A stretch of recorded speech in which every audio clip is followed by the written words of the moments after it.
Assalamualaikum warahmatullahi wabarakatuh. Selamat siang anak-anak, gimana kabarnya kalian semua? Sebelum kita pelajaran berlangsung, baiknya kita berdoa terlebih dahulu. Untuk ketua kelasnya mohon dipimpin. Bismillahirrahmanirrahim. Baik anak-anakku, untuk sekarang hari ini, pada siang hari ini, apakah semuanya sudah masuk? Kalau kira-kira sudah masuk, terlebih dahulu saya absen dulu ya.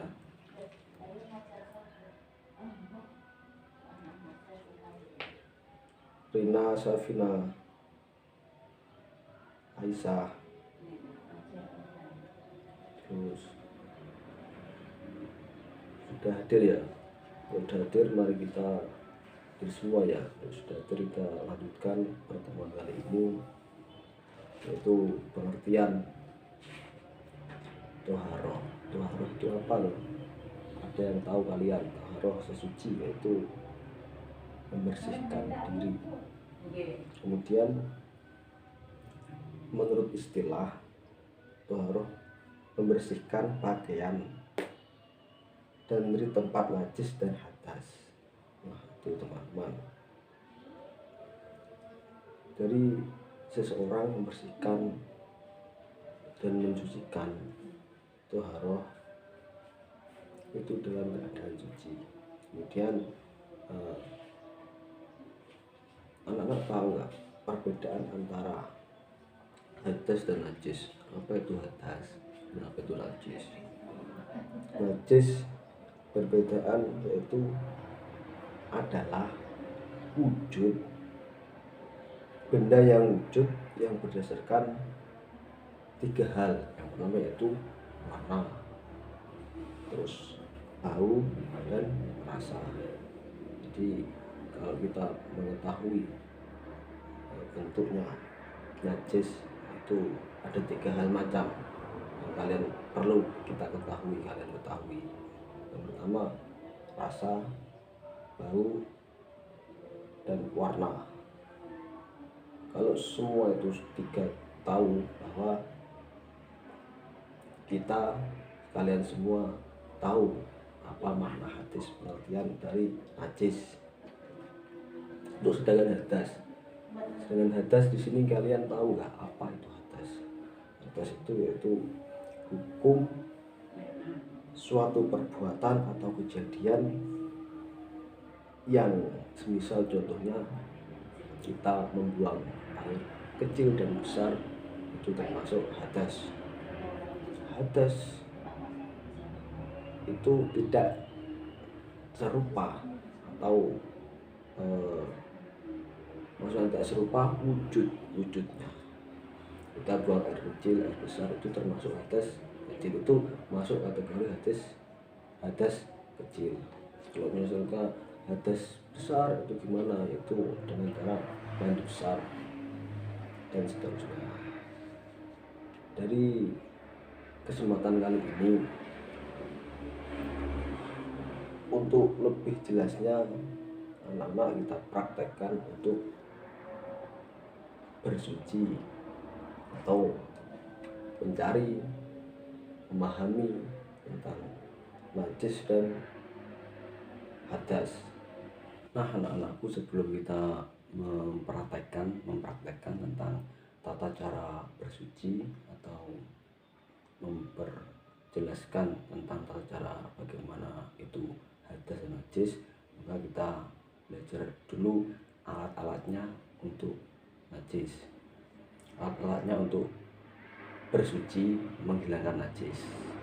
Nah, jadi alat-alat untuk menghilangkan najis atau bersuci yaitu pertama debu.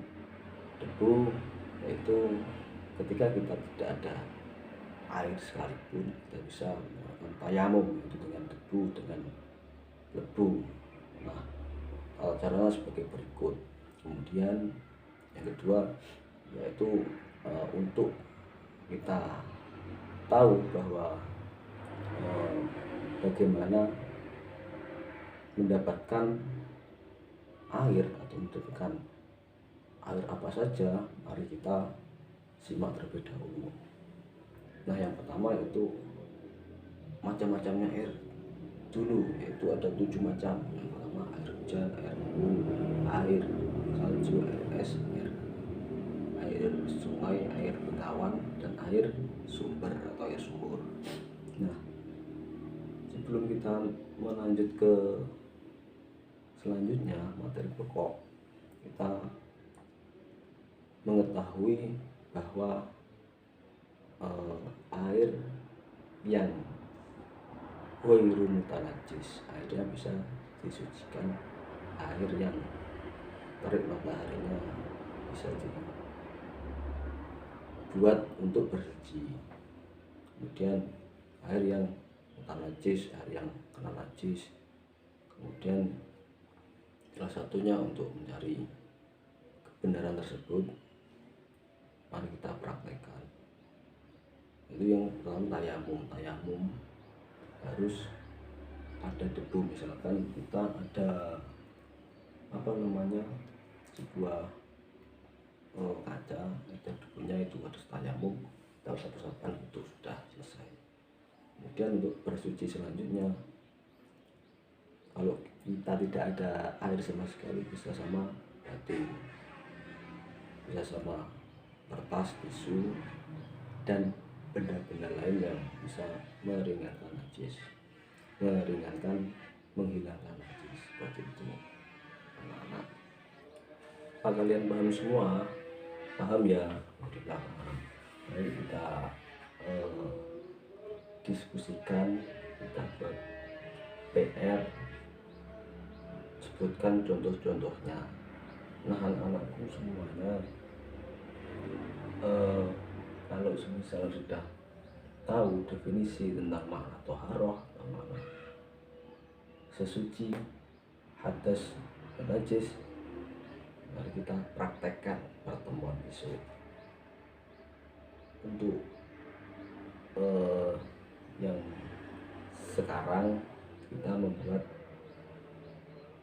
tebak-tebakan, manakala kalau bisa menjawab salah satu dari semuanya, maka saya akan kasih apresiasi. Baik, untuk pertemuan kali ini, apabila ada kekurangan, semoga kita dapat mengambil hikmahnya, mendapat kelebihan juga kita mendapatkan barokahnya. Kurang lebihnya dari saya undur diri. Assalamualaikum warahmatullahi wabarakatuh.